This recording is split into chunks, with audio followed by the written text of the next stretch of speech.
ಇಂಥ ಮನೆ ಅಂತೂ ನಾನು ಎಲ್ಲೂ ನೋಡೇ ಇರಲಿಲ್ಲ ಜೀವನದಲ್ಲಿ. ಮರದಲ್ಲೇ ಮನೆ ಕಟ್ಕೊಂಡ್ಬಿಟ್ಟವ್ರಲ್ಲ ಇವರು, ಲೆದರ್ ಕೆಳಗಡೆ. ಓ ಮೈ ಗಾಡ್, ಹಂದಿ ತಲೆ ಇಟ್ಕೊಂಡವರಲ್ಲಿ. ಕಾಡಂದಿ ಕಾಲ್ಗುರು, ಕಾಡಂದಿ ತಲೆ ಇದು. ಡೋಂಟ್ ಟಚ್ ಅಯ್ಯೋ ಅವರಲ್ಲಿ ಹಂದಿ ಕಾಲು ಮುಟ್ತಾ ಇದ್ರೆ ನನ್ನ ಕಾಲೇ ಹಿಡ್ದು ಎಳ್ದಂಗೆ ಆಗ್ತಾ ಇದೆ.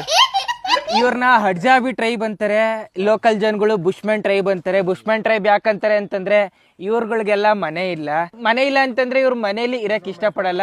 ಬರೀ ಬುಷ್ಗಳಲ್ಲಿ, ಬೇಲಿಗಳಲ್ಲಿ ಮತ್ತೆ ಮರದ ಪೊಟ್ರೆಯ ಒಳಗಡೆ ಜೀವನ ಮಾಡಿ ಅಭ್ಯಾಸ, ಅದೇ ತರ ಪ್ರಾಕ್ಟೀಸು. ಮತ್ತೆ ಇವರು ಹಂಗೆ ಇರಕ್ ಇಷ್ಟಪಡ್ತಾರೆ. ಆ ಹಂದಿ ತಲೆ ನೋಡಿದ್ರಲ್ಲ, ಅದು ನೆನ್ನೆ ಸಿಕ್ಕಿರೋ ಅಂತ ಬೇಟೆ. ನೆನ್ನೆ ಇವತ್ತು ಎಲ್ಲ ಫುಲ್ಲು ಊಟ ಮುಗ್ದೋಗಿದೆ. ಕೊನೆ ಪೀಸು ತಿಂತವ್ರು ನೋಡ್ರಿ.